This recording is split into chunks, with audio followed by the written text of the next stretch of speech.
So Michael Burry, this guy right here, the famous investor that predicted the 2008 housing crash, is warning that today's stock market looks very similar to the dot-com bubble before it crashed in the year 2000. Now, personally, I was following Michael Burry, this guy. I don't want to point.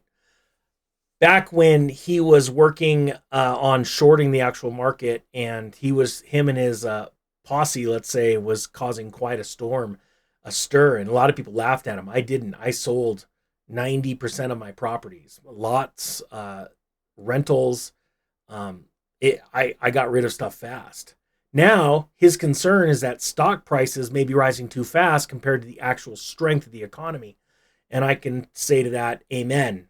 See, right now, many Americans are spending money and feeling financially confident because their stock portfolios have grown so much. But you see, what people don't realize is in an inflationary environment, the stock market always goes up until it doesn't. You see, at the same time, people are saving less money than normal. And that could become very dangerous if the stock market suddenly drops, especially if people are buying on margin.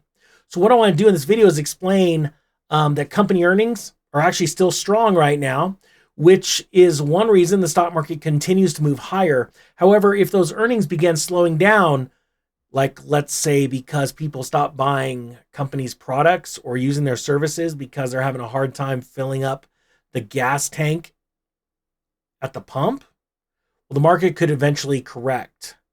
You see, this is why it's so darn important to look at what's going on with Michael Burry's warnings and what's going on in the real estate market. See, the real estate market's actually been on a decline since the year 2023, and the media is not reporting on it. If you look at the St. Louis Fed numbers of the median and average home prices, they've actually been on the decline.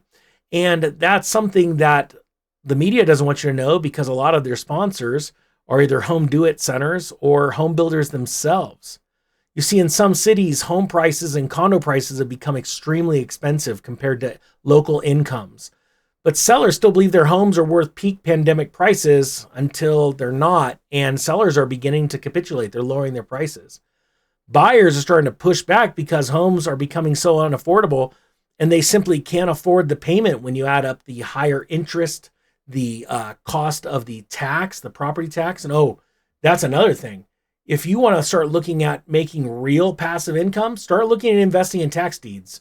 Just go read about it on the internet. All that information's out there for free, or you can link down below if you want the entire program from A to Z, soup to nuts. That is a massive deal. But buyers are sitting there going, hey, insurance costs are going up, the taxes, the interest. So they're just holding off, and sellers are capitulating. You see, the idea that is that if the stock market falls, more homeowners may decide to sell their properties, especially if they suddenly need cash. Remember, during COVID, during the pandemic, a lot of people that were in the middle to upper middle class, they actually went and bought second homes to Airbnb them, or they moved out of the area and went to remote work. Only now they're finding they're getting called back to the office or losing their jobs, so they have to sell that second home. See, right there, if they suddenly need cash, it's a big deal. And that could increase housing inventory and push home prices lower in overpriced markets. Well, right now, we're already seeing home inventory expand, but that's because it's seasonally.